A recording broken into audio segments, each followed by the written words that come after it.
Alright, Mr. Cordes back again, and today we're going to talk about some general situations that you're going to be in with the camera, and we're going to give you some basic settings. These are only going to be the most basic guideline, the most basic way that you could start. Depending on weather conditions, what gym you're in, what the lights are like for a dance or whatever else, is going to affect us sometimes pretty dramatically, but this is going to be a good place for you to start. Let's go ahead and begin with anything that is in the gym. I don't care if it's basketball, volleyball, whatever it is. You're going to go ahead and start off with a shutter speed, hopefully somewhere around a 1/320th of a second. Now this is going to be mainly for boys basketball is what I'm starting with here. Reality is, the boys basketball is going to be the fastest event that you see in the gym. As you drop down from this shutter speed for boys basketball, you're going to start to get some motion blur. You can compensate for that, but this is a good spot to start. Don't be hesitant though if you drop down to 1/240th or something like that. This is an ideal right here. F-stop, just go ahead and set it for f2.8. We're not going to be strobing in any gyms. We're not going to use the flash for anything that's occurring in the gym as a sporting event. So just set her down to f2.8 or whatever your lowest aperture happens to be.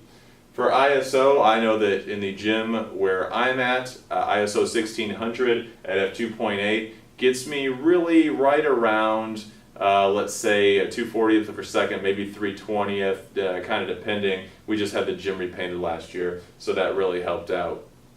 You might have to bump this up to 2000 or even higher as far as the ISO goes. You might have to drop the shutter speed down fairly significantly. Your gear is going to vary the settings quite a bit in this. Again, a good general setting to start with. Let's talk about football. This is a big one. Everybody wants to get those great dominant photos for your football page. That's not very difficult to do, but you do need a camera that's going to be capable of having a little bit higher ISO performance. Another thing is your lens. I'm sorry, but there's just no two ways around it. You really need to go out and get a 70-200, preferably f2.8 lens.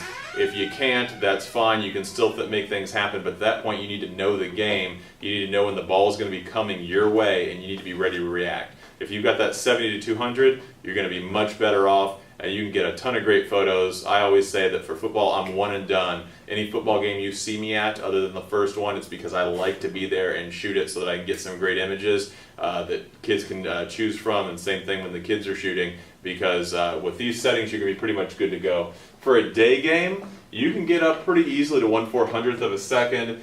You can be at f8, and again, this is going to assume the sun is shining here, and you're going to be at ISO 100. That's very easy to do. If it's really sunny and a bright day game. If you've got playoff games on Saturdays, I guarantee you that's going to be your best photos of the year, because generally the sun is not as intense at that point in the season, and it makes for a really good day of shooting. If it's cloudy, you're going to be somewhat in between the day and night here. You're going to be closer to a 1/250th of a second. You're going to be at f2.8 if it's really cloudy and kind of rainy out. And then ISO 1000, again, depending on your camera, that's going to make a big difference on what ISO you can operate at. I try and keep it as low as possible, but again, with post-processing, especially if you guys have got Adobe Lightroom or some of the other perhaps free features out there these days available on the internet, you can go a lot higher than this and you can reduce the noise. So don't be hesitant to deviate from these and find out what works for you. Another thing, kind of like I talked about, our gym was just repainted last year. There is a huge difference between the lighting of various football fields and gyms. Every place is going to be different. Once you really get it down, you'll walk into a place and know what your settings need to be, but until you get there, you're going to have to really experiment. Dances, and I hope you do like my amazing artwork, by the way. Dances and things inside where it's really dark. Again, I try not to go down below 1/125th of a second. However, if you get down to 1/80th, if it's at the end of the night and you're really experimenting, you want to try and get some motion blur, you want to try and get some things going where you've got that shot in the bag already and you're just trying to really get something exciting kind of by luck and experimenting, then go down. Try 1/60th of a second, 1/40th of a second. See if somebody's kind of standing still while others around them are moving. Experiment. F2.8 to F4, this is going to vary wildly depending on if you're using a flash or not. If you are not using a flash, you want to be at the lowest f-stop you can be. And by the way, for a dance, you can go lower.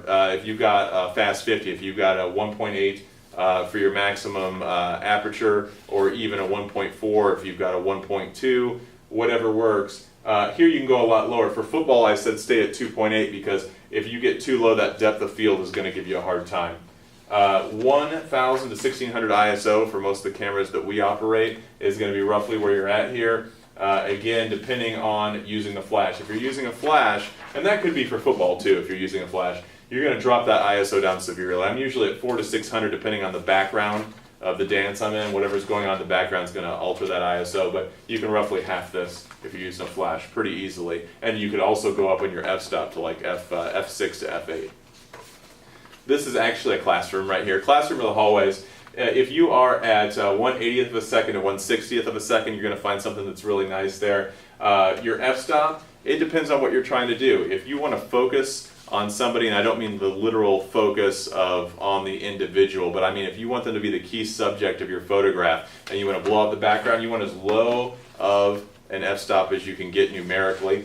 And I underlined it because I really think that that's going to set off your images. Generally speaking, if nobody's moving and if there's not something in front of them that's important to the shot to explain the story, go as low as you can on this. If your lens goes down to 1.8, if it goes down to 1.4, go ahead and set it for that. Take that photo. You'll have a great photo of that person with solely them as the subject. If you're trying to get something in the front and the back of the classroom or at the front towards the back of the hallway, all in focus with that really deep depth of field, you need to go to a higher f-stop here, and then you're of course going to be adjusting your ISO wildly based on where your f-stop is at, right? And also your shutter speed. If you are at a really low f-stop, if I'm at 1.4, I can be down in some classrooms where they're really light, easily down to 400, maybe even 100 ISO. However, if I'm trying to shoot at f8 in a darker classroom, I'm going to be way over even 1000 ISO. These are some good general guidelines here, guys. Start here, experiment. You've got to know your gear and what works for you where you're at.